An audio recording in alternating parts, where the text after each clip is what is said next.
going to be launching a tasty pastry. It's a low-carb Pop-Tart. It's got 3 to 4 grams of net carbs, and we love this show. This is our best place to be in LA.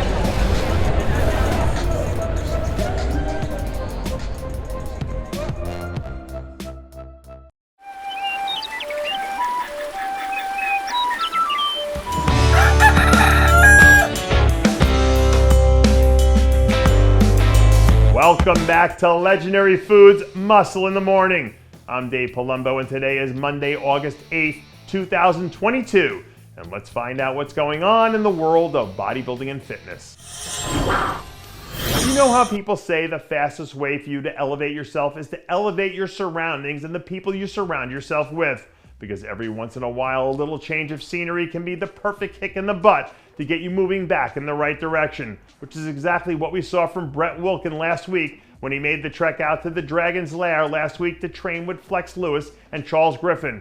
It never ceases to amaze how training in certain places with certain people, for that matter, can create this force multiplier effect when it comes to energy and intensity output that someone can pour into a workout.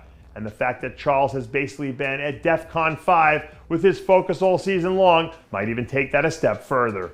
Great athletes have a way of bringing out the best in everyone they surround themselves with. So if he's going to spend the next half of his year soaking up championship level energy, everyone better buckle up for the 2023 season, because the butcher will be coming in hot.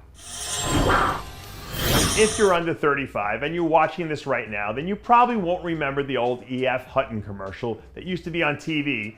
So you're just going to have to trust me when I say that at one point in time their slogan was, "When E.F. Hutton talks, people listen." It was big in pop culture at the time. And right now, as far as the wellness division is concerned, there is no bigger thing in the culture than our reigning and defending Olympia champ, Francys. So if I were the rest of the division, I think I'd be paying attention to what she has to say right now. Up to this point in the season, Francys remained relatively quiet in the sense that she hasn't competed and hasn't really done any major guest posings, which is part of the reason why she's flown so far under the radar. One of the interesting things about Francys and the rest of this division is the fact that they're still so new and that we really don't have any blueprint for what to expect from any current or future champion, which makes it hard to predict how these next few months are going to play out. But when this is all said and done, if she does end up securing the repeat, the fact that she laid low for most of the season won't matter a whole lot, because the end result will speak louder than any of the other stuff ever could. We also have some rare in-season retirement news for you today, courtesy of Fabian Rabia, who caught everyone by surprise last week when he announced that he was retiring from competitive bodybuilding to focus on other pursuits. Now, if you're a hardcore bodybuilding fan, then this news might not do much to move the needle. But for those of you who are really plugged into the scene, the suddenness of this announcement probably caught you by surprise, because there was a point a few weeks ago during his prep for the Puerto Rico Pro where people were really targeting him as someone who had the potential to be a top 3 finisher there. But like we said on one of our shows last week, when one door closes, another door opens. So if he's closing this door in his competitive bodybuilding career, hopefully the universe will open up something even more rewarding for him at some point down the road. And before we close out the show today, we have a question that we want to hear your thoughts on, which is, do you think Brandon Curry still has one more Olympia title left in the tank?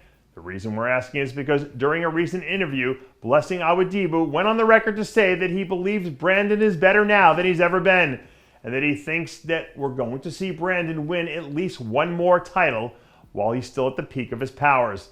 Anyone who's been following Blessing throughout his career already knows that he's not the type to shy away from making bold statements. And when you consider the fact that Brandon won the Arnold Classic back in March with a look that was probably better than the one he had during his last title run, it makes this seem like it isn't so far completely outside the realm of possibilities that it is even worth considering. Not to mention the fact that we have some recent precedents for this a few years ago when Jay Cutler came back and beat Dexter Jackson after losing his title in 2008, which was over a decade ago already, if you can believe it. So with that in mind, we want to hear your thoughts. Do you agree with Blessing? Does Brandon still have at least one more title run left in the tank? Or will the next person to succeed Ramy as the king of bodybuilding be someone else altogether?